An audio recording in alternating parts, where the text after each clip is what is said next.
Kabar buruk sepak bola nasional, rapat Exco putuskan Liga 2 2022-2023 dihentikan.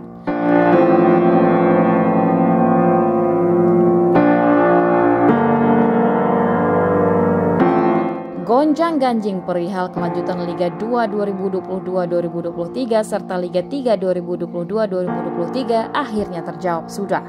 Pil pahit harus ditelan oleh seluruh pelaku sepak bola di jenjang Liga 2 dan Liga 3. Miris, rapat Komite Eksekutif Exco PSSI memutuskan untuk menghentikan kelanjutan kompetisi Liga 2 musim 2022-2023. Hal tersebut diumumkan langsung oleh PSSI lewat laman resminya usai rapat yang berlangsung di kantor PSSI GBK Arena, Kamis 12 Januari 2023. Dijelaskan Sekretaris Jenderal PSSI Yunus Nusi, keputusan tersebut diambil berdasarkan berbagai pertimbangan. Menurutnya, permintaan dari sebagian besar klub Liga 2 yang menginginkan kompetisi tersebut tidak bisa dilanjutkan. Pelaksanaan atau kelanjutan Liga 2 sangat sulit diselesaikan juga dipengaruhi akan digelarnya Piala Dunia U20 2023 yang akan dimulai pada 20 Mei 2023 mendatang. Selain itu, kebijakan ini juga berdasar pada rekomendasi dari Tim Transformasi Sepak Bola Indonesia seusai tragedi Kanjuruhan terkait sarana dan prasarana yang belum memenuhi syarat. Ditambahkan Yunus, Perpol nomor 10 tahun 2022 dijadikan landasan hukum pengambilan keputusan berat tersebut. Perpol tersebut mengamanatkan proses perizinan yang baru dengan memperhatikan periode waktu pemberitahuan, pengajuan rekomendasi dan izin hingga bantuan pengamanan. Dalam rapat Exco tersebut juga memutuskan dan memerintahkan kepada PT LIP untuk memfasilitasi pembentukan operator baru guna pelaksanaan Liga 2. Untuk Liga 1, kompetisi tersebut akan tetap berjalan dan tanpa ada degradasi. Hal ini karena penyesuaian kompetisi Liga 2 yang tidak berjalan.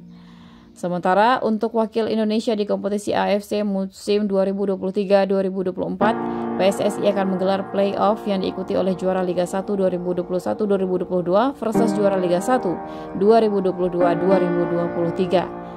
Terakhir, untuk Liga 3 putaran nasional 2022-2023 resmi dihentikan. Bagi Asprof yang telah memutar, kuotanya tetap dapat digunakan pada kompetisi selanjutnya.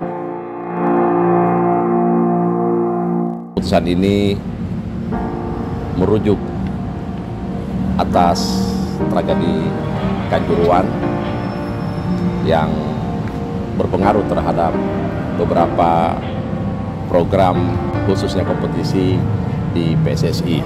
Maka dengan ini kami menyampaikan beberapa keputusan. Pertama tentang Liga 2, bahwa dengan adanya permintaan dari sebagian besar klub Liga 2 yang menginginkan kompetisi tersebut tidak bisa dilanjutkan. Hal ini juga terjadi karena tidak ada kesesuaian konsep pelaksanaan lanjutan kompetisi antara klub dan operator, serta pelaksanaan atau kelanjutan Liga 2 yang sangat sulit diselesaikan sebelum Piala Dunia U20 2023 yang dimulai pada 20 Mei 2023. Alasan kedua juga karena rekomendasi dari Tim Transformasi Sepak Bola Indonesia seusai tragedi Kanjuruhan terkait sarana dan prasarana yang banyak masih belum memenuhi syarat. Alasan ketiga mengapa Liga 2 tidak dilanjutkan, yaitu kita sangat menghargai Perpol nomor 10 tahun 2022, dan Perpol ini bagian dari penyempurnaan diselenggarakannya liga yang baik, sehingga tentu penghargaan kita itu maka kita harus menyesuaikan dengan Perpol ini. Dan Perpol ini kan juga mengamanatkan proses perizinan yang baru dengan memperhatikan periode waktu pemberitahuan, pengajuan rekomendasi dan izin hingga bantuan pengamanan. Itu tentang Liga 2. Kemudian dalam rapat Exco tersebut juga memutuskan dan memerintahkan kepada PT LIB untuk memfasilitasi pembentukan operator baru guna pelaksanaan Liga 2. Jadi Liga 2 kita minta kepada LIB untuk memfasilitasi dibentuknya operator baru untuk Liga 2. Keputusan selanjutnya untuk Liga 1, kompetisi tersebut akan tetap berjalan namun tanpa ada degradasi.